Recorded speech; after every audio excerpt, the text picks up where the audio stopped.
Last year, actually I will share a tip with all of you in case you have not realized. If you want to improve public speaking, just observe this person very closely.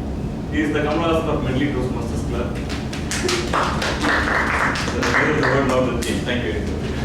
Oh, more or less. The reason why I am saying this is, this I caught at least a year and a half back. He knows that he does that small improvisations in every speech of his. So I will catch, sometimes I understand, sometimes I don't understand, but I will catch him. We spend a lot of time after 5 minutes, you will see both of us discussing outside, analyzing his speech. Obviously, I learned in the process. See, last year he gave a speech where Jim was the protagonist of his story. It was a dramatic tale. And Jim and his girlfriend part in college time. After the college, she couldn't meet him at the end. But finally she comes to the college reunion and find out what happened to Jim. So that's a whole story, very beautifully delivered. I still remember the story after a year and a half. The main thing about that story, what he told me was, that particular speech, he only worked on pause. The entire speech, he used varying pauses, and the longest pause he used at the climax, whether the girlfriend will find Jim in the room where the reunion was happening. So amazing speaker. So he's going to share something what he learned in Ovation 2015. The title Hawaii, whatever it is, from Ovation 2015. Alex Jacob, also known as our area governor, AG.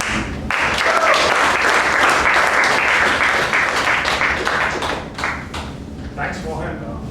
I'm sure Mohan has this great quality of giving compliments. Most of them I'm not the deserving candidate. So here is something straight from Ovations, and there's a particular reason why I thought I would like to share with you. Because most of us come to Toastmasters either to improve our public speaking skills or have a good confidence. Yes or no? Yes. Yes. Little more louder. Yes. Yeah. But I had this particular problem. When I come to Toastmasters or another meeting, informal meeting where I have to meet people and talk in front of 100 or 200 people, I generally don't have a confidence problem. But if it's a formal setup, where everybody is sitting and it's a very formal setup, I do get butterflies in my tummy. And this is not specific to a confidence problem, but specific to an occasion also. So 2 weeks ago, we were in Sri Lanka for the Toastmasters Toastmasters the district conference. And international past president Dilip Abhishek was there. He's one person I like a lot because I could connect him on a very personal level with the kind of thoughts he shared.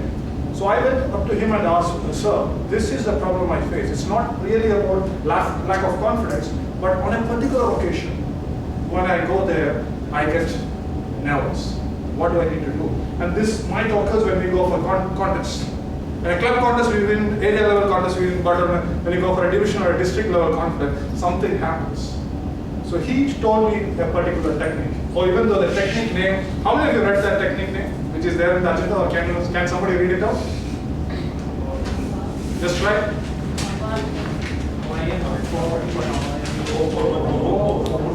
Right, so it sounds very interesting, and I hope the exercise also will sound a little interesting as well.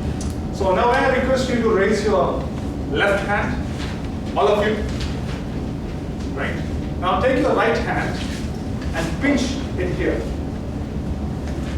Mildly. Now a little more stronger.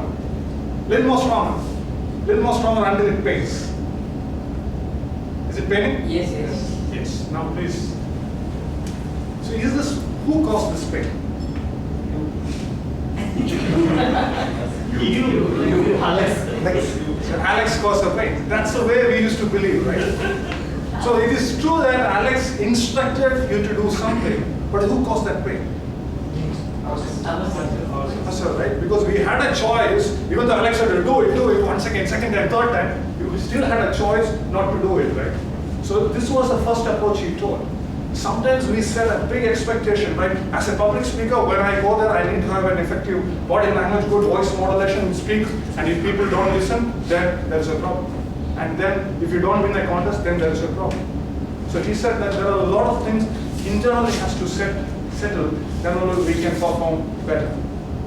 All right, are we clear with this? Right. So may I ask a volunteer to come? Any volunteer? So can you tell them one instance where you were otherwise very confident, But in this particular instant, you went onto the stage, you were really, really nervous. All right. As I said, I've been doing my engineering. I'm an engineering graduate now. But my second year of engineering, we used to have seminars. Every class, different subjects. During that time, I never had a problem with going on stage and giving a speech on any topic. Even an impromptu speech wouldn't be a problem for me. But when it came to the bigger stage, during, say, a Festember, Festember event or a college event, when the stage grew bigger, my confidence grew smaller. So here is one question. When you went onto the stage, what exactly happened? I fumbled. The non-lexical fillers increased. Okay. The eventuality is you tremble and that's it. How did you feel as a person that day? Quite down. The confidence level would I did come down. Right. Okay, thank you. Now, take this example. So how many of you had a similar kind of experiences in life? Almost all of us have. So this is again validating his thought process on this particular technique, that at some point of our time, we have set high expectations for ourselves. At the moment that fails due to whatever external circumstances, we become very, very critical to us. And that wound remains with us. So in this particular technique, what we are going to do is, we are going to do a little activity. So may I request all of you to get up. If you are uncomfortable, you can just sit at all. I don't want to do afterwards. I think all you want. Right. Okay. Now, think about a situation like what he explained. Think about a situation you felt really, really bad, really nervous, uncomfortable. You was like, oh, this is not the place I have to be, but I am here. I don't know what to do. Just think about it. You can, if you want, you can close your eyes also. Just think about it. It was really bad. Maybe it is a contest in Toastmasters, a presentation at the office, or a very bad situation at work, whatever it could be. You could get some sense of it? Yes, no? So what is the feeling coming to you? What is the feeling happening inside? Uncomfortable? Embarrassment? Something else? Feeling low. Feeling low? Yeah. So now what Philip had told me was this was the most powerful activity of that. It might be slightly imaginary, but this is the most powerful way we can deal with that. Can you think about that embarrassment, that uncomfortable feeling, feeling low? Just think, where is it on the body somewhere? Stomach. How many of you are feeling in the stomach? Oh, that's very strange. Even I had felt in the stomach. Now, can you just take it, imaginally take it out? Take it out in front of you. Can you just try? Can you just try taking that imagine? That's an imaginary thing. Even the fear is an imaginary thing. Can you just try with your hands? Can you just try taking it out? The butterfly is not coming out. Just try. Just try. Just try. Can you just try taking it out? Can you just try keeping it in front of you? Just in front of you. Can you just try? Just try to keep in front of you. Now, with your hand, can you just cut that feeling into small pieces as much as possible until it goes out? With power. If you want to cut a fear out, it has to be with power. With power. There is more power. So how much ever you want to take it out, that much power you have to extract. Just try once again.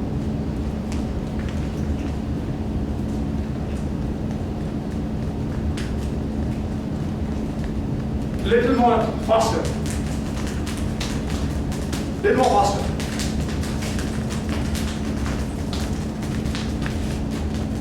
Fine. Thank you. You can be seated.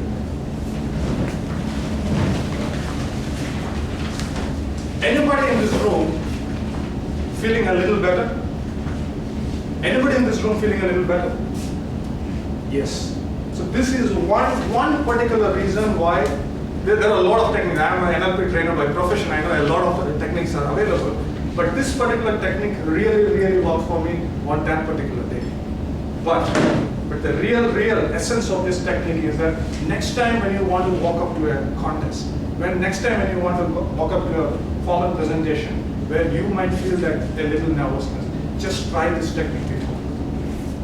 All right. So any questions on that? One or two questions I can take. And can you just tell what was the feeling before, and can you tell what was the feeling after? Anyway, pulse rate was very much low. After that, it went up to normal speed. Normal state. Okay. Anything else you like to add? Yeah. See, I don't want to remember that moment, as you said, remember it and take it out. Right. My feeling is I should not remember that moment. So my question was that what was the feeling? Different feeling. What was the feeling? Now it's okay. Now you said no. Right. Thank you. Yes. Last round. Just what was your feeling?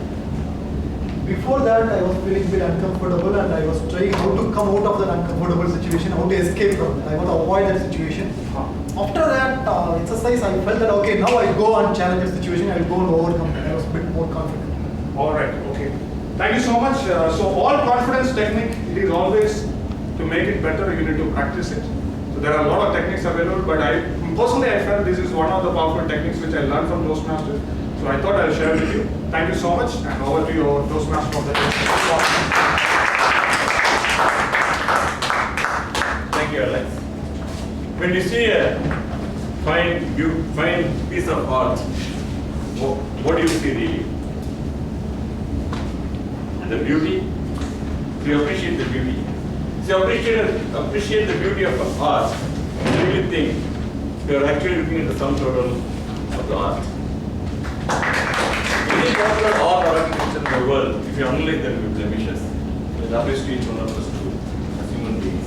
So when you look at it, invariably when you say, oh, that's beautiful, when you go on a tour, when you look at a painting, you really are looking at the sum total, you are not looking at any blemish, and that's why you are able to appreciate the beauty, and it applies to each one of us. Look at each one of us as a sum total, and you appreciate the beauty of each human being. Now it's time to hit the main speeches. Our very first speaker is giving his computer communicator manual project 5, and I would like to request Kalilu, the evaluator, to give the objectives. Sure. Our speaker is going to give a CC5, competent communicator manual as project 5. The expectation of the speaker is expected to use stand body movements and facial expression gestures and eye contact and illustrate his message through his body language. And the body language should match the words that speaker speaks out, and the communication should align. And the speech must have a clear purpose and an appropriate orientation. Karthik is very impressed with great people when they are able to. One of the reasons he thinks people are great because they are able to look at things in a very holistic way, whatever happens around them. So he's very curious to learn how people can take that kind of a holistic view of things. Welcome Karthik on stage.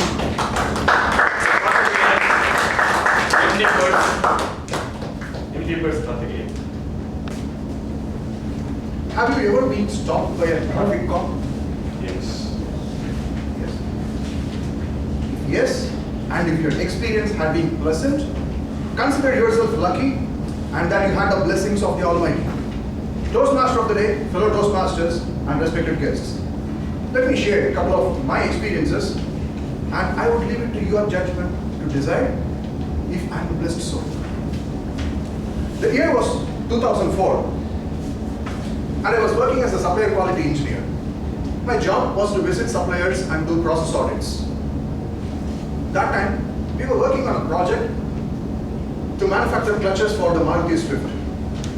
A hot Thursday afternoon in May, me and my boss were driving to audit a plastic supplier in Ambattur in his red Wagoner. It was a good long drive from our factory on the GNT road, and my boss was driving with great enthusiasm with his drumming actions. As we reached the body signal, he missed to read the signal and he stopped after the stoplight. He didn't seem to mind about that little violation, only for a few seconds. Promptly came a cop and asked us to move towards the corner of the road. That was expected, isn't it? Even before the cop would say anything, my boss started explaining that he is the general manager of the company and his company is a big company, so on and so forth. And you know the highlight? He flashed his visiting card. The cop, cool as cucumber, said, "Sir, the fine is rupees 200.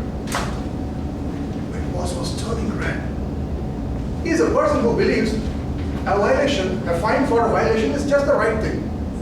But that happening in front of his junior-most employee was something that was hard for him to digest at that moment. And that made him to make his case with a bit more vigor. But in vain. The skillful negotiator that he is, he decided to change his approach. He said, "I don't have the cash." The cop, still cool, retorted, "I know your company gives you visiting card. Did they give you an ATM card?" I was stunned, so was my boss, and he didn't reply. The cop was not waiting for one. He just got inside the car and said, "Let's go to the ATM near the Tirumangalam signal." We got there. My boss had to refill his already full purse, paid the fine, got the receipt for the fine, dropped the cop back at his junction. We were obviously late to the supplier audit. The result of that audit that day, your best guess. A pleasant evening in the September of 2014, I was driving on the GST road. The usually cautious driver that I am, I was driving on very normal speed. I was behind this big extended MTC bus, and I was still well within the instructions of the traffic signal. Suddenly, the bus took a left turn, and that was in order to allow an unruly U-turn, and I got stuck. I was not able to move. This coincided with the change of the signal, and I was left in the violation zone. The signal was red. I had crossed the stop line. Promptly came a cop and asked me to move towards the corner of the road. He said, "You jumped the signal." I said, "You were seeing what was happening. There was a van that took a U-turn at this junction, which he was not supposed to take, and I got stuck because of that. How is it my fault?" The cop didn't answer me that question. He instead asked his usual set of questions. "Do you have the license? Do you have the papers? Where do you work? You work for an IT company?" So on and so forth. And finally, the last question. "So, what do you want me to do?" I instantly said, "You saw it. You need to let me go, as it was not my fault." He said, "How come? I cannot do that. It was a clear case of violation. The signal is red. Your car was beyond the stop line, etc., etc." And he said, "Okay, pay me 300 and leave." I said, "I pay the fine." He said, "The fine is 500. Pay me 300 and leave." I insisted, I paid the fine. I knew at that moment, I didn't carry the cash. My purse was empty. But at that moment I felt, let me face the situation in spite of a delay that this could cause, and not force myself out of this situation. And I told him, I don't have the cash, but there are n number of ATMs. I can cross the road, take the cash, pay the fine. That's what I told him. He said, "How come your purse is empty?" I said, "I forgot to take the cash."